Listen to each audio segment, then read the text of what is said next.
Howdy y'all, welcome to Nerd Studio. We're out at the range today to talk about Glock Magazines by Magpul. Stay tuned.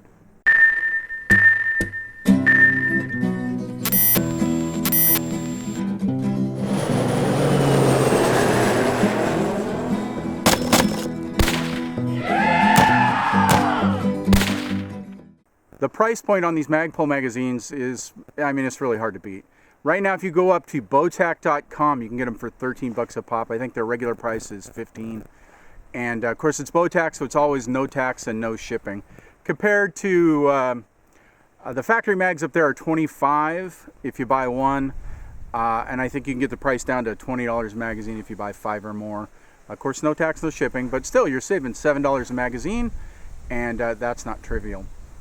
The body of the magazine is an all polymer construction, which is, pretty much what you'd expect. It does have a full indicator there at the base, but it doesn't have the round count holes you'd find on a factory mag. Not a big deal. Other than the price, the best feature of this magazine is how easy you can remove the floor plate. Oh my God. Out of all things Glock, taking apart the factory magazine will make you nuts. Absolutely nuts. And Magpul nicely fixed that.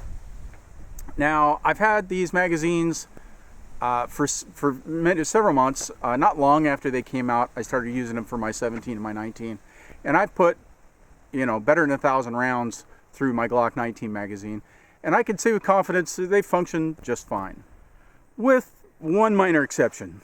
They don't drop free as easily as the factory mags do. Now, it does say in the documentation at Magpul that they do drop free, loaded or empty, and all of that. And, if you're holding the gun, they come right out if you're, holding it parallel to the ground or perpendicular to the ground or whatever. So I'm not saying that they don't drop free. I'm just saying there are times when they don't do it when you need it to. And I'd be practicing, my mag changes, and once in a while I find myself having to implement the rattle shake maneuver, trying to get the magazine out, and I was starting to feel like I was doing tableside Caesar salad service at a snooty restaurant or something. I'm working the pepper mill or whatever, and I just wasn't digging it. And I started to get disappointed. And honestly, I'm a fan of all things Magpul. I think they make great products, and I didn't want to have to come out here to the range and go, well, they're okay. I wouldn't use them for self-defense because they're a little harder to do your magazine change or something like that. So. But honestly, I knew that was not going to be, the rattle shake maneuver was not going to be something I could add to my mag change procedure and feel good about it. The Glock magazines, generally speaking, drop free. Of course, they get dirty or whatever. They can, they can hang up too. But the Glock magazines tend to do a better job of dropping free. So I did do some looking around on the internet just to see what other people were doing to these Magpul mags to get any better performance out of them, and I read stuff like people say, use Armor All wipes on them or sand part of the magazine off, and I'm just not a fan of having to modify a product to get it to do what it's supposed to do in the first place. So I one day just grabbed our lead instructor Glenn Jefferson. If you follow the channel, you know Glenn, and he gave me a good swift slap in the face and said, you're doing your magazine changes incorrectly. Big surprise. His point of view was drop-free is a crutch. The original design of the Glock didn't call for the magazines to drop free at all. So here I am having to retrain my magazine change process, and it's really just about adding an extra step, which is stripping the magazine with your left hand. So you strip it, draw your replacement, put it in, rack the slide, you're ready to go. Let me rejigger the camera here a little bit, and we'll shoot a few rounds and go from there. So when I do this live fire, I like to start with one full magazine, and that's the one I'm going to change out with.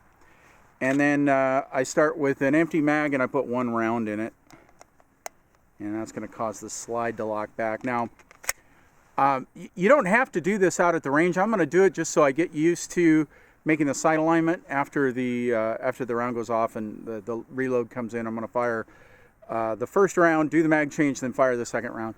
But I do a lot of this actually. I get a single snap cap, some sort of dummy round, so that the slide will work.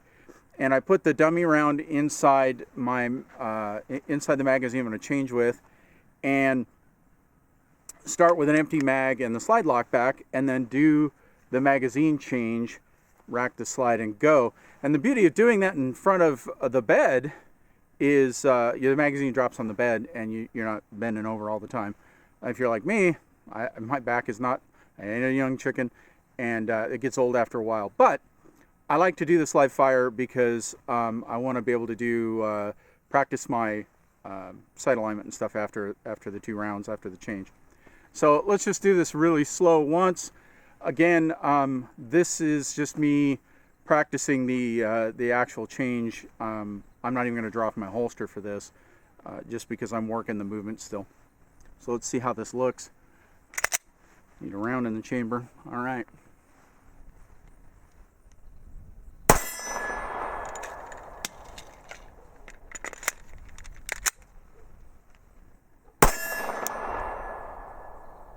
And we do it again.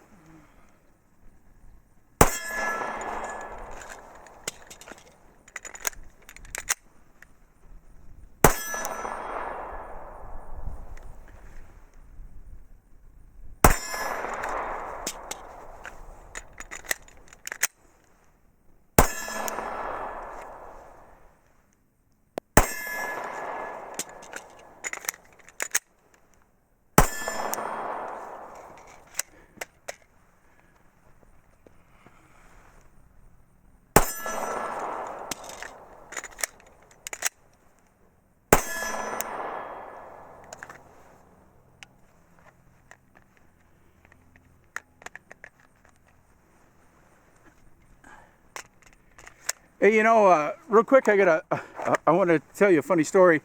I was at my favorite Mexican place here in Roxborough, North Carolina, called La Cocina. If you're a local, or La Cocina. Anyway, I don't speak Spanish. Almost said I don't speak Mexican. I don't speak Spanish. They're a local chain here in the kind of Raleigh-Durham area, and it's my favorite place to eat Mexican food here. Oh man, their shrimp is it's really nice. Anyway, we're getting ready to go out and pay the bill, and I had a guy walk up to me, and he goes, "Hey, you don't know me?" And I'm like, "Okay." And I'm pretty sure I had this kind of baffled look on my face. And he reached out and shook my hand. He goes, "Hey, I love the videos. We're big fans. Me and my wife all, and my daughter all shoot, and we all watch the videos." I look over. His wife's got a big smile on her face, and you know, we at the time of this video, I think I've got 3,500 subscribers or something. It's not a big YouTube channel, and you know, I'm not world famous, but I do occasionally get recognized, and I'm just not used to it. So if you see me around now, you look on the back of my cars, it says Nerd Gone South on it. If you're a North Carolina, Southern Central Virginia person, we shop in Danville, North Carolina, or Danville, Virginia, and you see me. Feel free to come up and say hi. I really love it, but don't be surprised. You know, if you honk at me on the way by and I'm like looking at you like I didn't do anything wrong, because I'm just not used to it. But please do come say hi. I'm not making money on these videos, folks. I do this because it's fun, and I do it to interact with you folks, and I really do appreciate it. It really makes doing the videos worth it. So please do come up and say hi. Just don't be surprised if I look at you funny at first. All right, let's do this a little more.